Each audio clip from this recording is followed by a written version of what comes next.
In this case, it could be the ACL, it could be the MCL, it could be the ankle sprain, it could be the hip, it could be your low back disc. But momentum is the driver, unfortunately, of injury, specifically the ability to control momentum. So getting off tangent a little bit, this is why I got so excited that day in Notre Dame, because all of these things that we're talking about hit me at one time. And I started realizing I can go ahead and really, really help people, not just get over injuries that maybe they suffered, but bigger and more importantly, prevent them, because we're training momentum, ground reaction, and gravity. And if they're willing to train with bands on a consistent basis, I can probably enhance their performance because of all the things that we've already talked about. And that's why, you can talk about portability, you can talk about lightweight, you can talk about convenient. Yeah, bands give you all of that. Stop right there. Elastic resistance gives you so much more from a functional standpoint that helps you outside the gym than any other tool that's on this planet. Welcome to the RunFORM podcast. I'm Bobby McGee, running mechanics expert. And I'm Matt Pendola, your run-specific strength coach. Matt and I have been working together for almost a decade on some of the top athletes in the world, and we've decided to share that process with you guys. Welcome, everyone, to the RunFORM podcast. Today, we have a very special guest, Dave, the band man Schmitz. Dave, how are you today, buddy? I'm good, Matt. Thanks for having me on the podcast. It's gonna be a lot of fun. Oh yeah, it is. So you're the band man. We have lots of stories to tell today. I certainly came back from band school, a whole new trainer back in the day. Geez, I think it was at least 16, 17 years ago now. So love to talk stories about what we've learned with our athletes and how we've used the bands over the years. But first, we're going to tell people a little bit about who you are and what the heck you're doing here today, buddy. A little bit about yourself, Dave, for the audience. Yeah, thanks. I'm a physical therapist by trade. And as we go through the podcast, you're going to hear that background coming through pretty loud and clear, because everything that I've developed with RBT or resistance band training is really stemmed from my physical therapy background. And so that's where I started this. That was graduated in 1986, started my orthopedic physical therapy career then. And then in 1996, I discovered the resistance bands, which we can go into a story about later. From there, everything kind of just took off. It's one of those types of things where a light bulb went off, and I found a tool and a system that allowed me to help people across the board get better. And that's where this all started. And so with that, I ran with it for 22 years. I stayed as a therapist in the clinic, and then progressed onto my own. In 2000, I broke away and started being an independent physical therapy contractor. And then 3 years later, decided to get resistancebandtraining.com off the ground and started that. And then in 2005, we officially launched it. And my wife and I teamed up, and we started Resistance Band Training Systems, which is the actual company name, and have been doing that together since 2005. So it's been a great ride, a great trip. I never thought it would get to this point, but it's been, when you're following a passion and when you're doing something you truly enjoy and that you see is helping so many people, it's pretty easy to do on a daily basis. Yeah, you are a passionate guy. One thing that I was thinking as you were talking about, been doing this for 22 years, and I was lucky enough to meet you sort of earlier on, and I knew I found the right guy because the seminar I went to, you and I were talking about an athlete in particular that I happened to be working with, a professional boxer, and he ended up being, I think ranked third in the world at his highest level. And you were giving me some advice on things I could do with him on the road during camps. And literally on the road. We had road work to do. So he would box some rounds and then we'd literally go out and do some road work. And I wanted to bring some bands with me that we could do these things just about anywhere. And wow, that really was a game changer for that first camp I did with that athlete with the bands. And coming back from band school, I was so grateful for the extra time you gave me, because I think you spent, I'm not exaggerating, probably 3 additional hours just talking to me after working for, I believe it was 3 full days of seminars. And so really appreciate your passion and what you bring to trainers like myself. It doesn't go unnoticed, and really appreciate your efforts. And I am just so honored to have you on today, because I have been your follower, if you will, for that many years. Well, thank you very much, Matt. But a lot of the passion just stems from, and the communication approach I use stems from my dad, who I grew up on a farm. And when you grow up on a farm back in the 70s, and so you communicate with people directly by just talking to them eye to eye.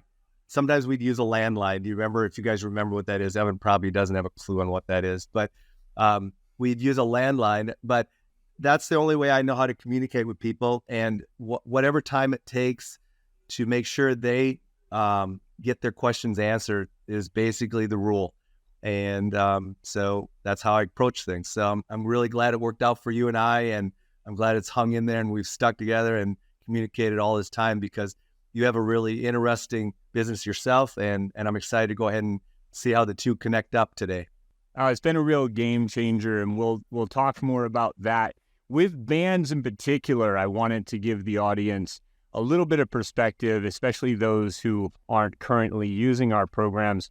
We do use the bands from your company in all of our programs. In fact, even with our training programs where we have alternate options with bands, that's so that we can do those things on the road even when you're away from your gym. So I love the fact that in the first seminar I attended, you were talking about all of the benefits that band training gave, and I wasn't really, honestly, at that time considering a lot of those benefits. But you also were talking about how the machines and the dead weight does still have its place. And I like that too, because you weren't speaking in absolutes. And to me, that's a big one. We do want to be able to get or use the tools that are available to us the best we can. And oftentimes, though, I do find that the bands are just the best service to the athletes. But the bands in particular that you have us use and our company uses for our programs are not just the mini band I think that a lot of people think of when we talk about bands or hip circles. So talk a little bit about the bands and how you make these bands, what the purpose for these bands are, Dave. Sure. Well, the Quantum Band was pretty much developed by myself and the manufacturer that I've been using since 2005. The key components to the Quantum Band that are significant, that make it, in my mind, the best band on the market. And I don't say that, but I mean, it's proven since 2005, we haven't had to change it. So a product that has withstood the test of time, to me, proves that it's still a very high quality product. But what makes it that are essentially 3 things. Number one, it's a layered band. And so versus a molded band. A molded band, much less expensive to make, much quicker to make, but more difficult to establish a consistent tension, but also just from a durability standpoint, a solid piece of latex is not going to perform like multiple layers glued and heated together are going to perform. And so the Quantum Band is a layered band. That layering process is done in a very unique fashion in that we use a process called latex bonding. There are other layered bands on the market, but the Quantum Band takes layering to another level by using latex bonding, which is a combination of gluing each and every individual layer that is continuously laid down. We glue it and heat it at the same time. And that's a significant component because most layered bands just simply continually lay them down, glue them, and then when the band is completely formed and the thickness is where they want it, they'll then heat it that way. Now, why is that important? Well, quick example. If you take a patch and put it on your shirt and iron it on, it will seal to the shirt pretty firmly because there's one layer. Now take 15 patches, pile them on top of each other, and then put them against your shirt, but only iron the top, put the iron against the top layer. What's going to happen is the patches in between your shirt and that top layer have to somehow get that heating element to it, and it's not going to happen. And so what happens is a band that is layered but doesn't use latex bonding has a higher likelihood of splitting in the middle. And we call that delamination, where the layers actually pull apart. So that's the second component of the quantum band that's significant, is latex bonding. The third one is a 20% longer manufacturing process that we feel is absolutely key, and that is we create what's called a latex weld. And what we do is we weld that top layer back onto the band so that top layer cannot peel back. That's significant for two reasons. Number one, when that top layer starts to peel back, people immediately just feel, well, I'll just tear it off or I'll pull on it. And what happens is it starts to unlayer the band. They literally start to delaminate their own band, if you will. By putting a weld down, it seals that top layer down. It can't peel back, and the band performs as a unit, and there's no concern with that fraying of that top layer. Those are all three keys that make the quantum band different than any other layered band out there, and basically any other band that's out there. Yeah, that's perfect. And I will say that we really wanted to have the RPT bands in our programs, and we actually sell them with our programs because safety obviously is the most important thing. We want our athletes to be safe. The bands have lasted me so many years. I have a good testimonial to how long the bands will last, and you just simply want to have a few basic rules in mind. In my opinion, if you're potentially fraying the bands with the bottom of your feet, with your shoes, or if you're not using a proper anchor. So in our Gym in a Bag, we wanted to also have that anchor that you sell.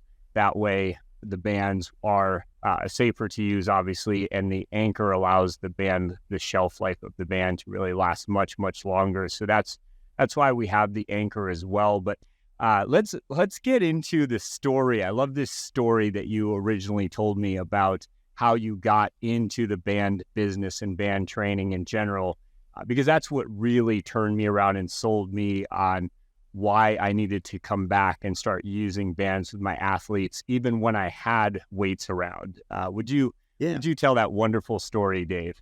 Sure.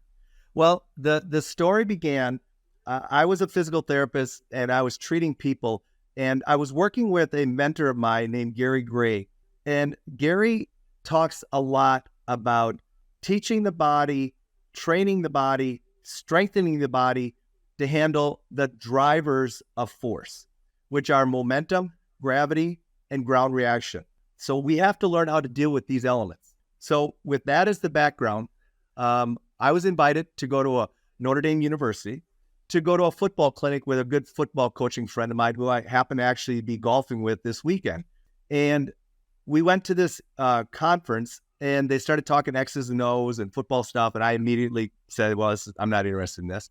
Walked out of the area, the conference room they were talking, and went into the Notre Dame open indoor field complex, their turf field. And there was a guy working with these huge industrial-sized continuous loop bands. I sat down, and immediately the light bulb went off, and I started watching the guy he had performing certain drills with these bands, and I realized immediately that an elastic tool can slow down momentum, can speed up momentum. It can soften ground reaction forces. It can make ground reaction forces more aggressive. And obviously, it can accelerate gravity or it can assist gravity. And so those, my mind thinks like that. And so I immediately started saying, well, wait a minute. And the size of this and the ability to hook it onto your body and the ability to go ahead and essentially use it in any way because it's not gravity dependent. Essentially, gravity is a non-player in this tool. I started looking at it going, well, wait a minute. This tool can go ahead and accelerate concentric speed. It can accelerate eccentric speed, which means that it can create acceleration and it can also accelerate deceleration. So before I get really geeked out on your audience, just stay with me a little bit. These are the types of things I thought of. And so I sat down with this gentleman. I literally went up to him during a break and said, his name was Dick Hartzell. And I said, Dick, do you realize that this tool can do this, this, this, and this? And I think he did, but he never thought of it from those terms. And so we sat down for 3 hours. He literally left his conference, let the guy train that was helping him. And we sat for 3 hours and talked bands. And from there, it really just took off. I started to work with him. I started to help him a little bit get going. But then I quickly realized I wanted to take resistance band training to a much different level. I wanted to use it a much different way. And so I asked him, I just said, hey, I'm going to go on my own with your blessing. And he said, absolutely, go for it. Because his mission is the same as my mission is today. And that is, I want people to look at elastic resistance and realize that elastic resistance is designed to train your body the exact way it was designed to work. It just absolutely fixes how we move and how we function. And it's because we're training momentum, gravity, and ground reaction forces. And so that's kind of the story in a nutshell. Fortunately, I was in physical therapy at the time, rehabbing people, so I could actually test out all of these things on people that were injured. And quickly I discovered, yep, it's true. Everything Gary's telling me is true. And the bands help me eliminate gravity issues, momentum issues, and ground contact force issues so people can regain function. And so we started rehabbing people exclusively with bands. I then figured it out, well, why am I waiting for people to get hurt to come to me? So I started working with athletes because they were the best way I could really perform and challenge the bands to their maximum. And at the same time, then in 2000, I launched the Fitness Band Boot Camp, which was my R&D research lab with adults, where I basically trained adults in a fitness camp 4 days a week using nothing but resistance bands. And the changes and the things that we were able to create and do were just insane. And I quickly started to just develop a library of information, not just exercises, but just tons of information on why resistance bands were doing what they were doing. And just to finish, I just promise you, if you're all out there and you're looking at resistance bands, you say, oh yeah, I use them to do assisted pull-ups. Well, let me tell you this. You are doing 1/100th of what you can do with these things. And so that's how this all got started. And then it's taken off from there. That's wonderful. I'd like to talk a little bit about my experience with bands, and then I think Bobby has definitely got some I think coaching tips in here, and we'll let him talk a little bit about what he's been doing. The unconscious incompetence. This is something Bobby talks about a lot with the wrong intuition in a movement pattern. That's something that is very sometimes hard to teach an athlete.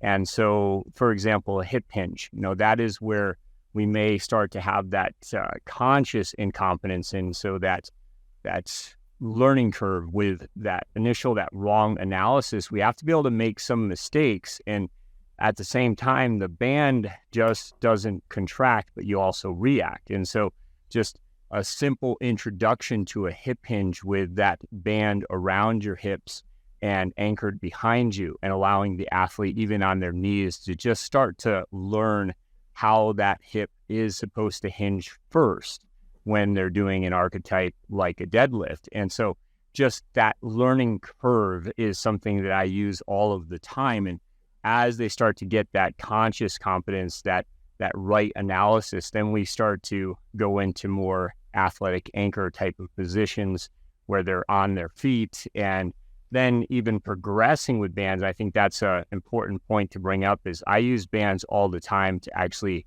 make the movement progressed, or harder, if you will, progressive overload, and where that athlete can now really start to work on their ability to create that force in their skill sets, and that unconscious competence. Now that right intuition is able to really start to take over, especially when we do something with the bands like that, and then we kind of set them free, and I have them do one of our drills immediately afterwards, especially say one of Bobby's form drills. So that's kind of how we set it up in the program, that there is that learning curve. And I love how bands can work with that.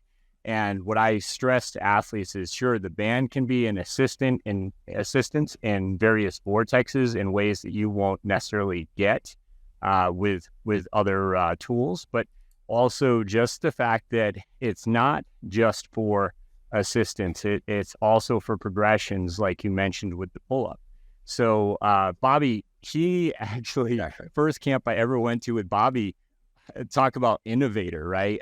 Internet. I think you're talking about a guy, you talk about landline phone connections. I think he was the first guy to put one cup in a string and another cup together. He was that guy.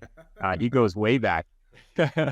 And so first camp, I was really impressed with what he put together in his mind with just using bike tire tubes, because he was working with triathletes and he knew they had bike tires, and they were doing some drills with those tubes way back in the day, Dave, probably even before your day. But of course, nowadays we use the best tools possible, which is your RPT bands. But Bobby, you remember that first camp where we worked with athletes with bike tubes? Absolutely. And I still use bike tubes, right?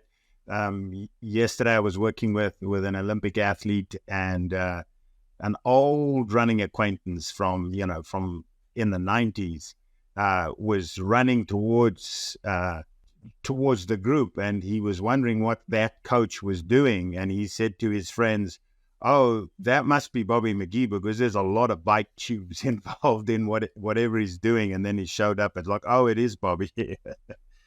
So absolutely. Dave, I have a number of questions to ask you and so on. In our program, RunFORM, we have those 4 pillars, and the one pillar is called banded dynamics, right?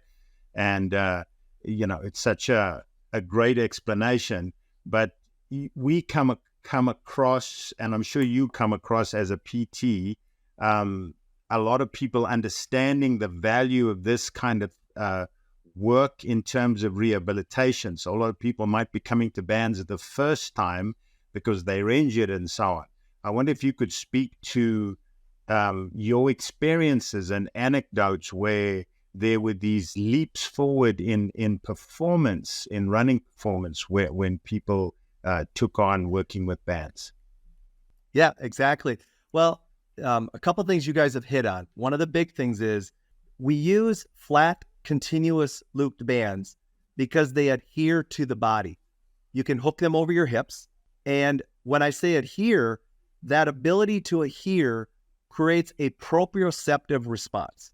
And one of the things that I obviously used a lot in rehab, and it transcended all the way into performance, was this tactile stimulation that bands can create. So to not, again, get real complex here, if I flip a band and I put it over top of your hips, okay, well, the power center for running is going to come from our pelvis, specifically our glutes, our trunk, but that power center. Well, you just attached a band to your hips, and you're going to have them run forward. Well, without having to say a word, the pressure of that band placed against the anterior part of the hip, or specifically at the ASIS or slightly below that in the hip crease, is going to immediately create a hip hinge, which is going to immediately load the glutes, which is going to immediately engage the key muscles we need to get people to propel forward. So does the band create that? Yes, it does, but it does it through proprioceptive stimulation. Now, the beauty is it's a resisted tool. So now I can progressively load them, and I can load this hip hinge specifically, so that they have to now start to learn how to actually create repeated episodes of hip hinging. And because the band is non-gravity dependent, I can work in a horizontal vector. So now I can actually have them walking. So they're actually performing the walking movement. So now they're not just hip hinging, but they're reciprocally hip hinging. So they can reciprocate by just doing the walking motion. And then they know over time the band is going to get progressively harder the further they stretch it. So now they start to generate what we call acceleration or momentum. They want to get started and they want to explode out. They want to move quicker because mentally they know it's going to get harder if they truly want to finish the rep or want to finish where we want them to stop. If I have a couple of cones and I have them run from cone A to cone B, they know when they get to cone B, they better be coming with some momentum or they're not going to get there. So look at all the things that we've just put together in one simple band attachment at their hips and one simple movement of walking. We've created, number one, an activation of the glutes. We've created, number two, an effective hip hinge, which is what caused the glutes to activate. We've allowed them now to progress that into a reciprocal movement. So now they can go ahead and basically go right side, left side, or actually walk. And we can scale the band resistance to make it as aggressive or easy as we want. And we allow them to go ahead and be as explosive as they want. So now they can go ahead and create speed as they become more and more proficient at performing the movement. You know, I've always followed the premise with any level or population: develop control, develop rhythm, and speed will come. And so I've always followed that. And so that's how bands take a simple movement of walking and turn it into something that people can train. And while they're training it, the likelihood is, I always say, if it looks good, it's probably pretty good, meaning the quality and the recruitment process and the synchronizing of muscles and just total joint movement and integration of all that is probably doing pretty well. Yeah, I love that. And I think the coordination and control is kind of what I refer to it as for that speed. But I love that control and your rhythm, and that equals better speed. And one thing I wanted to point out, and then Bobby, I'll let you go there with your thoughts. But with the bands, I think the fact that we can do a lot of this type of sharpening work even in a hotel room, right? So with our programs, we talk about how we start even slow, really slow with our patterns. And again, that's part of that conscious incompetence where we want the athlete to go slower, to even make some mistakes, but where they can start to recognize if they're going slow, more the stabilizers are going to kick in for them.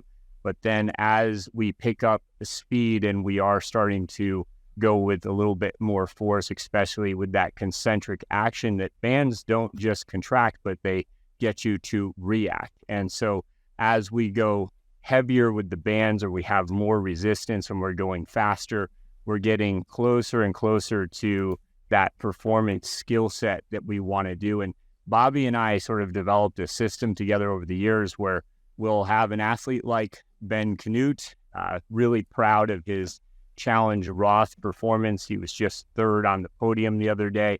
And in his hotel room, the morning of, he's just doing 6.5 second work with the bands just to get things sharpened up, to get them feeling springy, ready to go. So versatile, but those movements initially started very slow and with lots of control. So I love that you brought that up. What I kind of refer to as coordination and control should be the base of that work. And then that speed is there.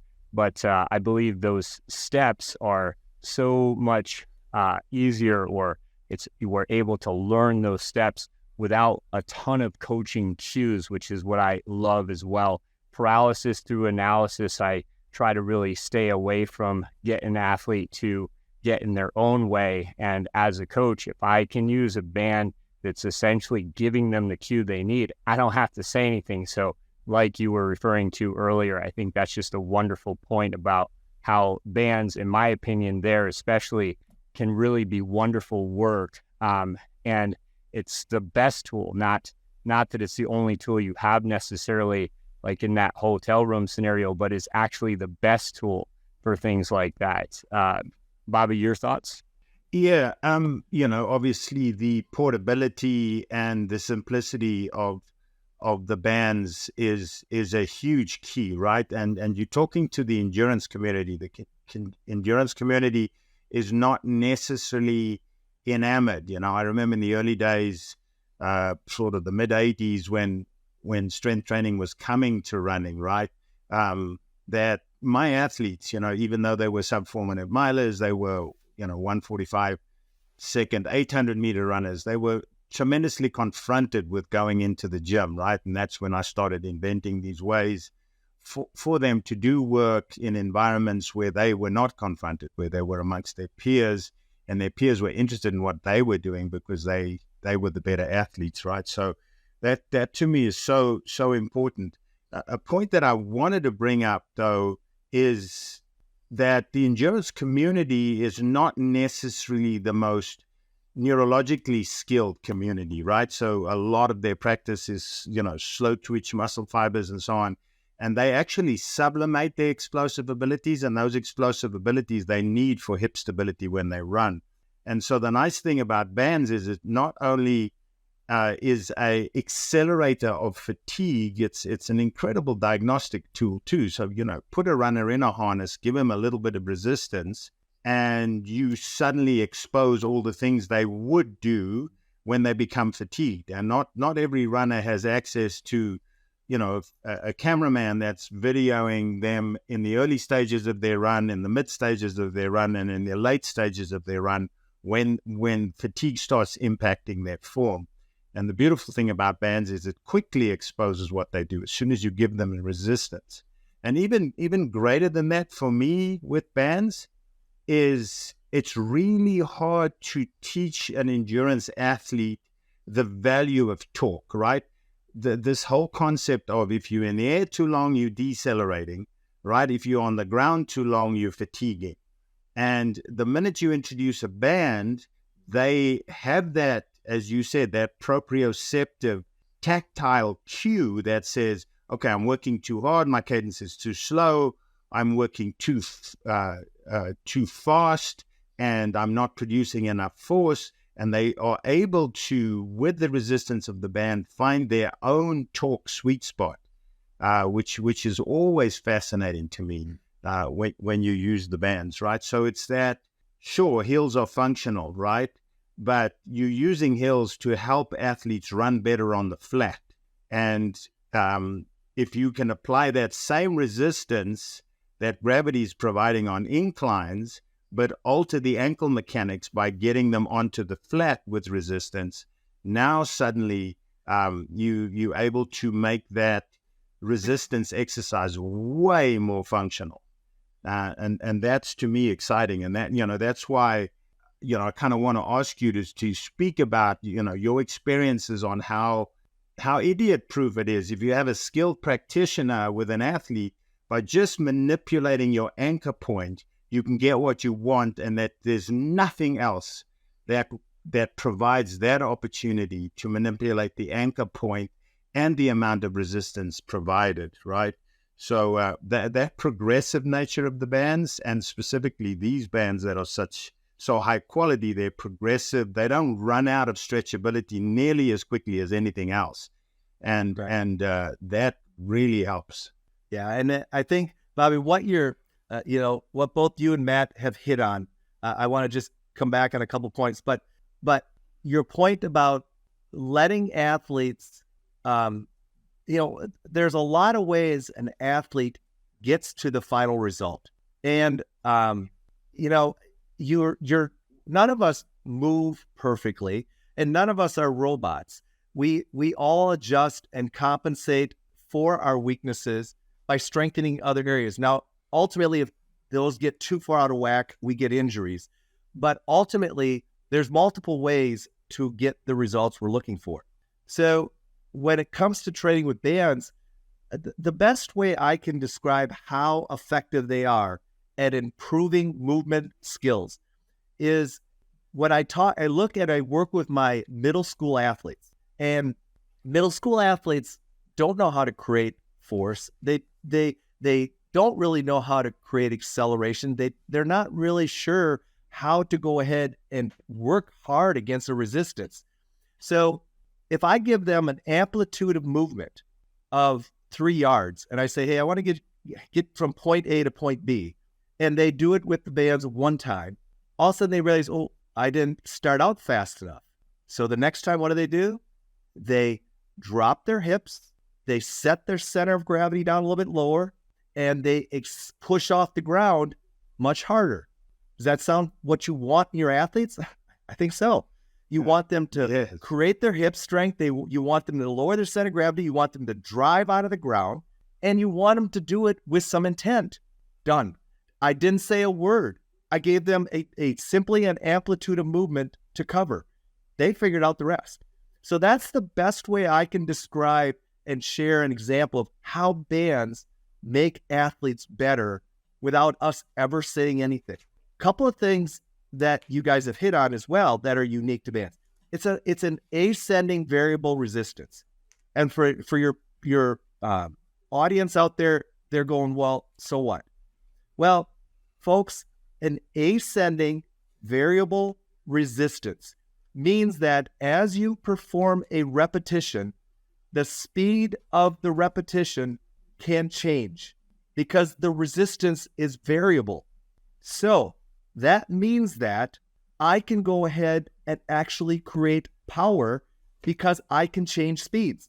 By changing speeds, I can reduce time, I can increase time. Well, time is the key factor when it comes to developing power. That's the first thing.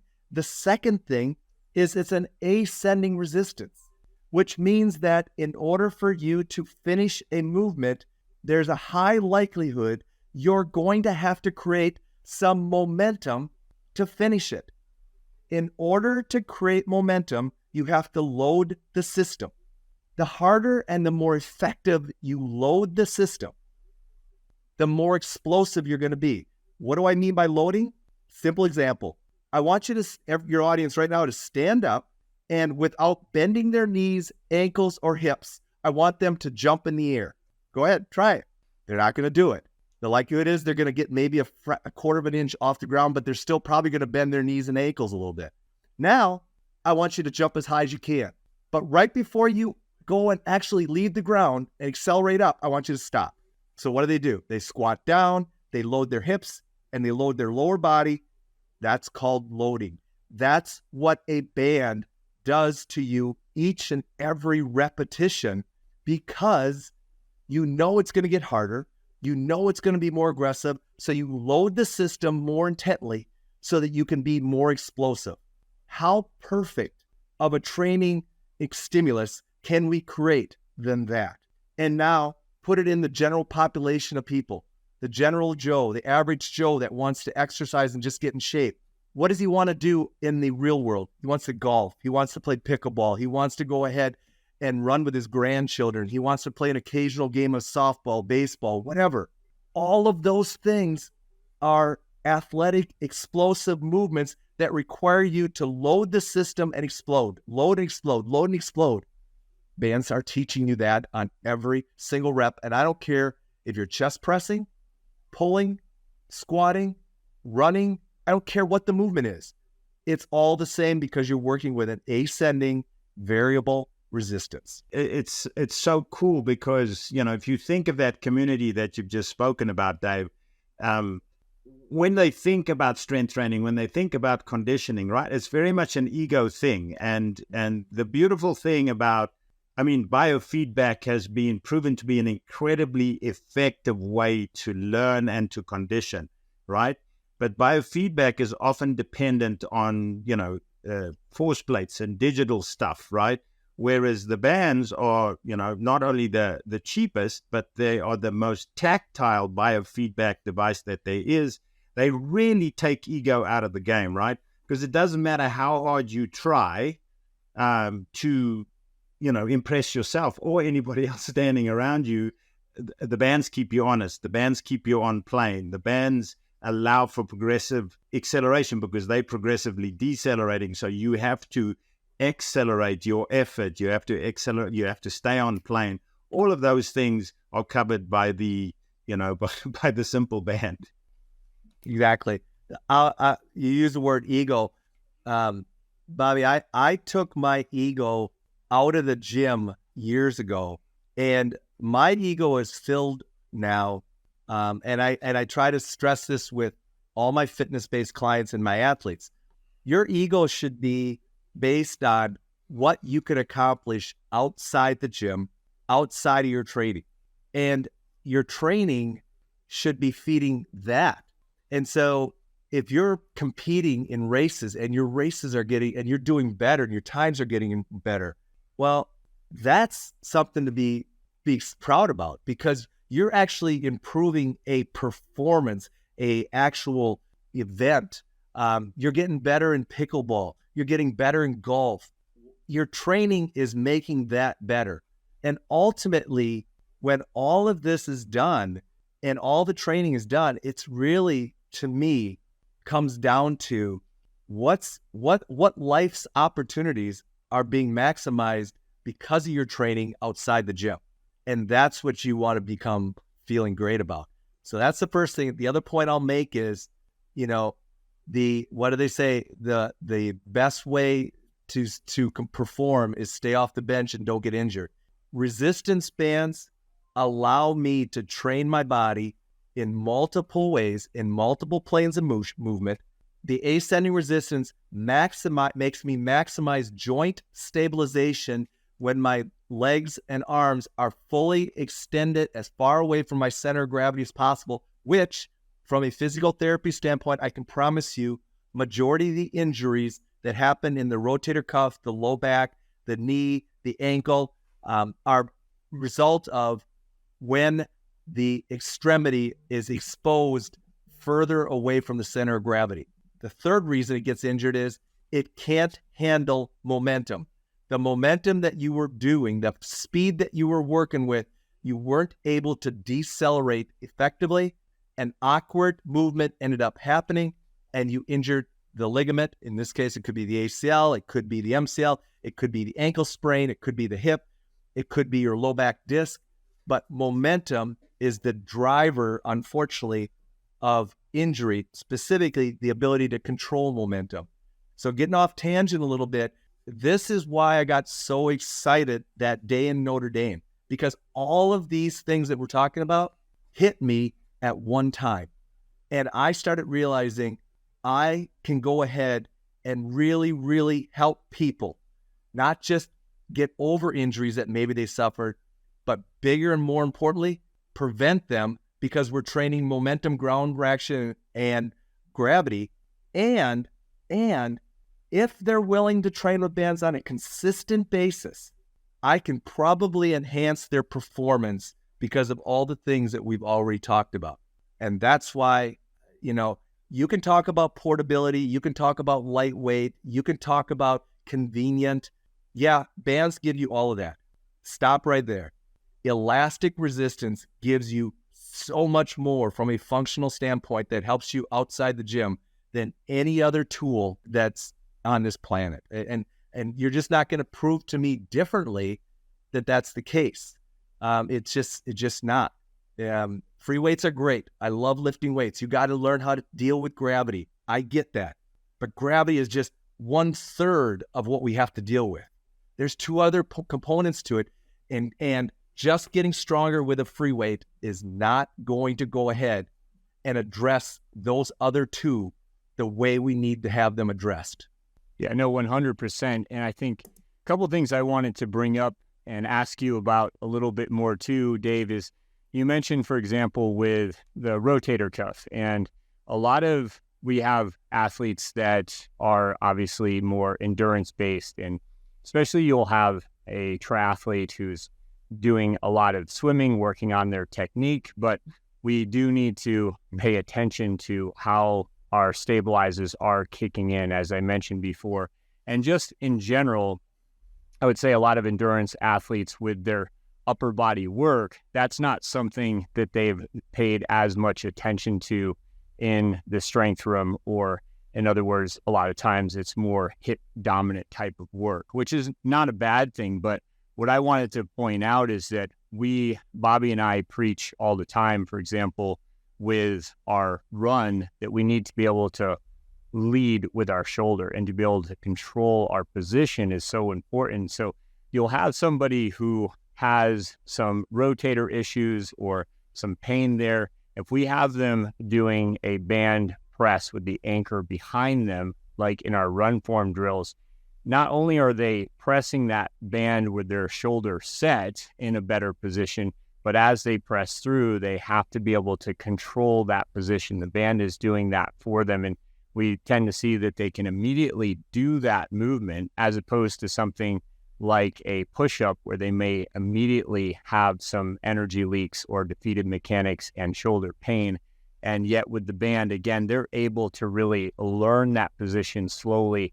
And eventually we get that athlete to be able to have a lot more force behind that. And I love the fact that we can do that standing, which I think is more relatable to the athletes that we're working with. Exactly. But yeah, and the final point I'll bring up is the grip, because with endurance athletes, Dave, and I have worked with a lot of professional athletes of multiple sports, but the grip with endurance athletes tends to be restricted, or it's not as advanced as with other athletes because they haven't worked as much with weight. So I love the fact that I can have an athlete working with a band on slow movement and with lighter resistance, but they may say grab the band or around the band with their grip, and they are building that strength and they are starting to get better tension. They're able to create better tension with their grip. What Bobby and I talk about is we want to be compact in our positions. We want to kind of move from our center more effectively. And so we think of it like a wheel, and the hub being that center and that core, if you will. And through that expression, you have the spokes coming out from the hub. Those spokes need to be true. And that is our peripheral, right? So those are the connections we need to have. And because of that, we're now able to really build off of a better foundation.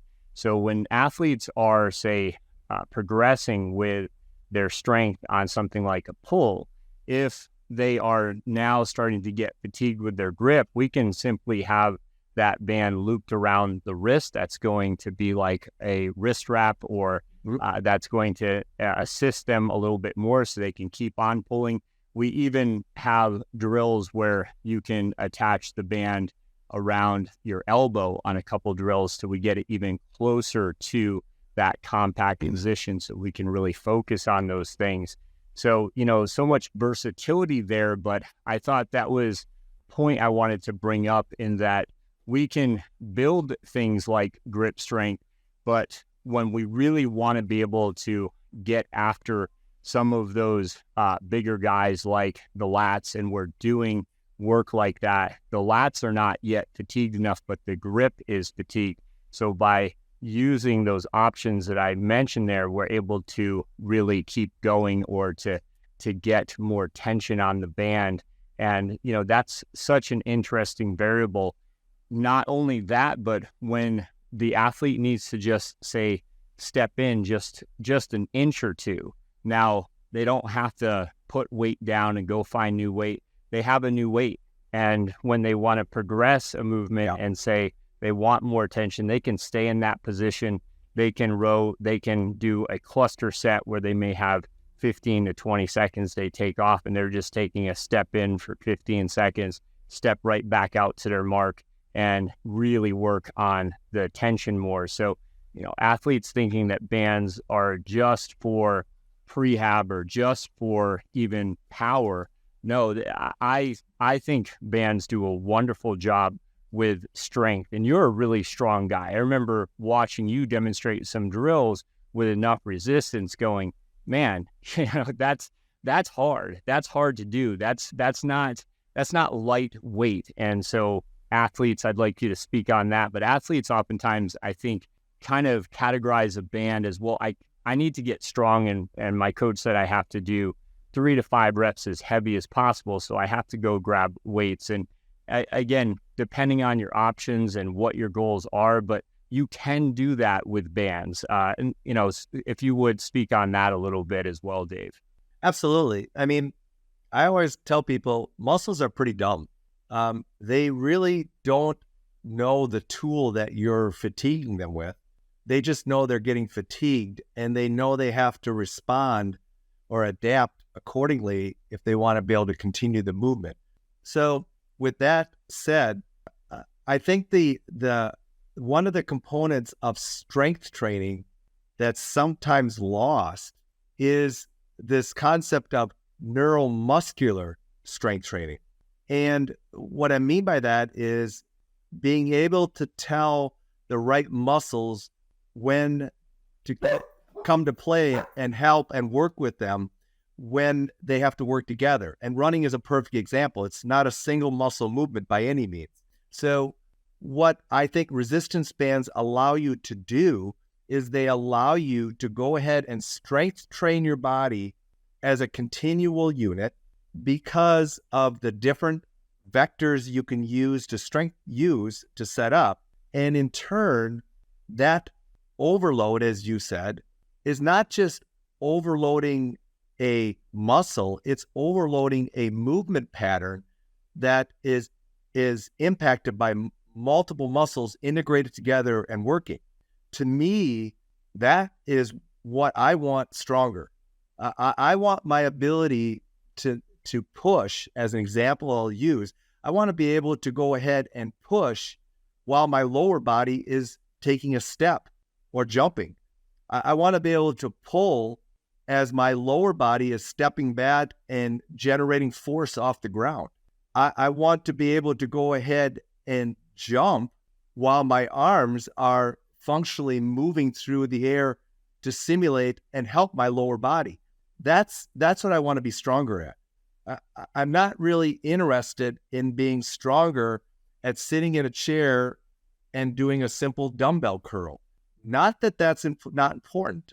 Don't get me wrong, but I just don't have time in my strength training to get that specific. And frankly, that's not the way my bicep works. My bicep works in conjunction with a lot of other muscles if you look at movement patterns of what we do each and every day.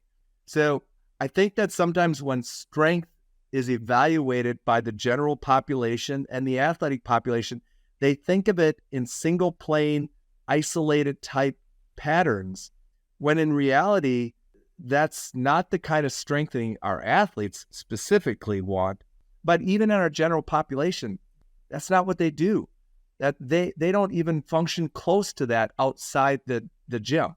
And so I think that's the struggle. And why resistance bands are great, but they're hard to convince people they're a strengthening tool because they're thinking traditional. I'm thinking functional, reality, what I want outside the gym, those types of things. That's incredible. Thank you, Dave. That was brilliant in terms of people thinking of the broad application that we have here. You know, the sport of triathlon is like a second career sport for most individuals that come into the sport. They either come from a swimming background, or they come from some sort of a team sport background, or they've been sedentary for a number of years, or they are runners that just don't want to deal with the loads and things of just being a pure runner. And bands are the absolute best way to help a runner coming to the sport of the triathlon transition their upper body to the loads required in the swim. But converse to that, people that come to the sport from other backgrounds and never run before, the bands are a great way to start conditioning them to the continuous eccentric loading that is running, which is so problematic for people to handle. So, if you had a last thought for me on the type of work that you can do with bands that mimics that plyometric requirement, that stretch reflex requirement that is so huge in the running movement. Well, the key when you're using resistance bands to impact true eccentric control, stability, and ultimately be able to handle faster eccentric loads is, number one, the band system has to be on tension at all times of some level. And as I'll use as an example, if I'm doing a simple standing staggered stance chest press, if I go ahead and push out against the bands and I lock my arms out, okay, I've just performed a concentric movement. And because it's a variable resistance, I could go and do it in an accelerated manner because the resistance will change as I push. However, as I come back into the loaded position prior to me pushing again, that would be the eccentric phase. If the band loses tension, I no longer am impacting the eccentric control. So very often when people and athletes are training with bands, they want to use the biggest band and the highest resistance because tradition says more weight, the stronger I can get. Well, with bands, you want to make sure, first and foremost, that the band system never loses tension. If it doesn't, you now can go ahead and get both the effect of the concentric explosive movement and the stabilization that you need to finish that movement. But you also now, if the system is still loaded, you can go ahead and return through the eccentric phase, and you will have to go ahead and learn how to control the eccentric phase at a variable speed, because once again, the speed is going to change as you come back, especially if you consciously try to accelerate back or accelerate your eccentrics, again, using the pushing movement. If you can picture, I'm pressing out with my hands, doing a chest press. Now I'm going to let my hands come back as fast as possible to my chest. That's accelerated eccentrics. You can only do that with an elastic resistance, variable resistance, and it's going to maximize your ability to handle higher speed deceleration or eccentrics, whichever way you want to call it, which is huge when it comes to injury prevention, because what it's basically doing is teaching your body how to become a dynamic stabilizer faster. And that's exactly what you want that's what happens to some of your athletes is they don't eccentrically stabilize effectively. And then when they try to move faster, it only gets worse. So resistance bands allow you to actually train that eccentrics in both a controlled fashion, like you do with traditional model, but an accelerated fashion, like you can only do with elastic resistance.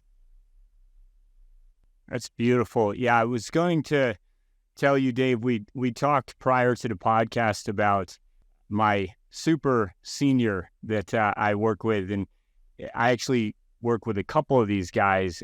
One's in his 70s, the other one is 82 now, and I love Peter Attia's what he's sharing on longevity right now, and I believe you're actually listening to his book right now, and it's on my list as well, and I certainly listen to Peter's podcast, and I think he's right on the money with his concepts about longevity. And so looking at that, I just wanted to point out, because we have talked a lot about with our athletes and performance, which obviously is so important, having that availability. I remember when athletes were in Yokohama and Bobby and I were giving them band drills, even they couldn't leave their hotel room for days. So they actually had to even do some of their running with the bands, which was a wonderful option to have. But I also look at with somebody like Les, who, again, at 82 years old, he's hiking 20 miles with a 40-pound pack on because he's a world-class hunter, and that's his passion, and that's what he lives for. And that is, to me, that's his lifeline. If we can keep him moving well like that, then he's got something every day to get up and look forward to doing. And so we obviously use the bands a lot because he's at a ranch in the middle of nowhere, really. And he actually has to travel about an hour into town just to come see me. So the bands make it so easy for me to give him drills to do that he can do at home, and just maintaining that range of motion with a guy like him. And then again, be able to do bands and use that as a good way to continue to safely and effectively get him to work on his fast twitch fibers. Those are things that I am just so happy and grateful about with what we can do with the band. So I just, wanted to point out that it's also a really good tool for longevity for our super seniors, which is your term. I think I'm going to steal that now, Dave. Yeah. If we look at the aging process and we look at how exercise can influence that, example, our mobility, our joint mobility can be maintained. We can maintain great joint mobility. Most of it is soft tissue mobility that just needs to be mobilized in multiple ways. If we're doing that on a regular basis in our exercise program, we've got a high likelihood that we're going to stay mobile. Therefore, we're going to be able to move better. The likelihood is our joints are going to feel better because they have more mobility, and age has nothing to do with that. Number two, you talked about it already. Our neurological reaction, our ability to react quickly is going to decrease as we age. So are you training with a tool that allows you to train at higher speeds safely? Well, if you're only lifting weights, the likelihood is the answer is no. Resistance bands allow us to do that. Are you training a three-dimensional body that moves in three planes of movement, often in two planes at the same time? Are you training your body as a 3D structure, or are you staying in single planes? If you're staying in single planes, you're probably going to age faster. Hence the reason, this is not picking on anybody, but when I walk in a weight room that is a lifter's weight room, guys are in there just wanting to lift a lot of heavy weight. I see a lot of guys moving real stiff and poorly. And a lot of times it's very uncommon or very much a norm that I'll hear them talk about, man, these shoulders are stiff today, or man, my low back is feeling it, or man, my knees ache today. Why is that? If straight plane lifting like you're doing is great for us, then why aren't you feeling good? It's because it's not. And as we age, we have to keep all planes of motion moving well.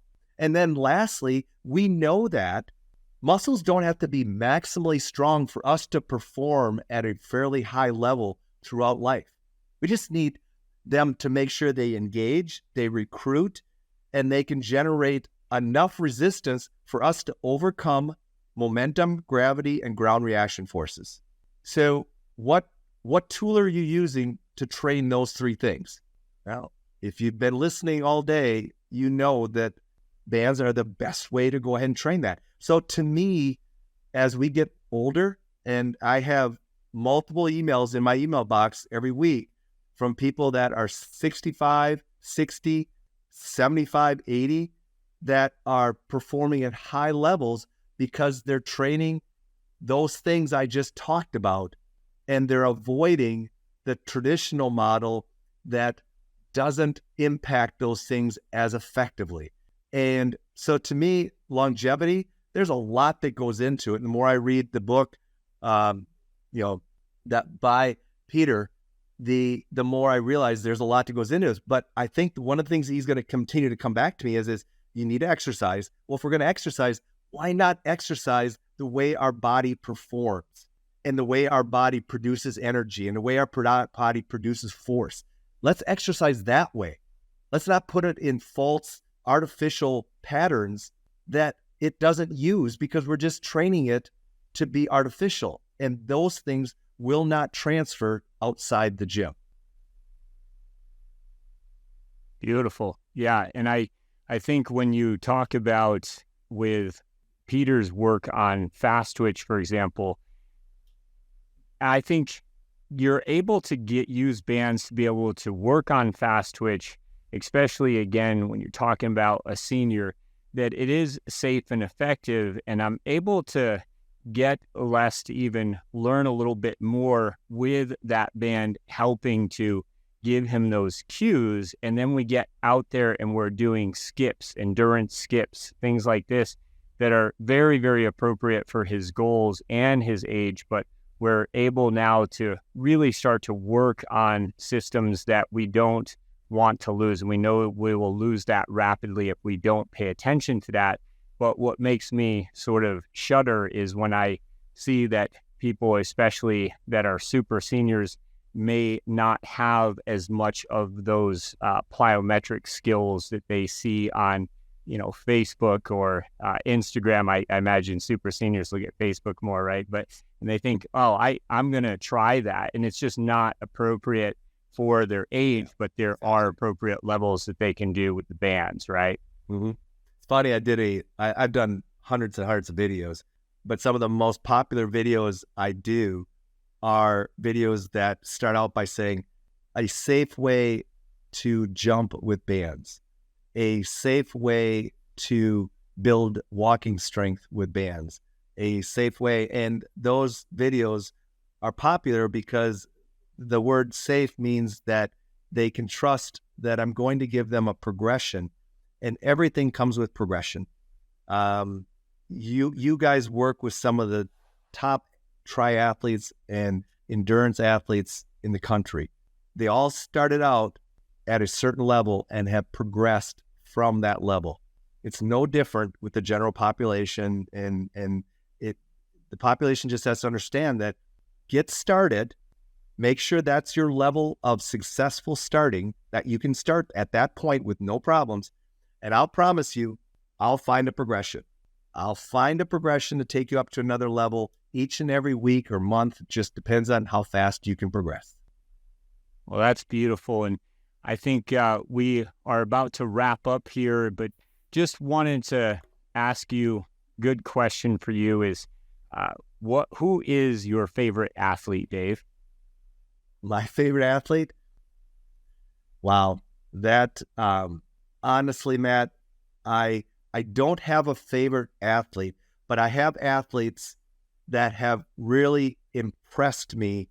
But they've impressed me because as great as they are, and most of them are the greatest of all times, arguably, they refused to not stop getting better. Michael Jordan's one of those guys. I followed his career because that was time I was watching sports a little bit more, and I loved his athleticism. I loved watching him explode, but mostly I loved it when they said, you need to get stronger so you can take a pounding going through the lane with those amazing moves. And he did it. They said, you need to learn how to go ahead and become a better mid-range shooter. He did it. You need to become a better at XYZ. He did it. Those are the kind of athletes that are my favorite. And those aren't necessarily always the athletes that are in the limelight.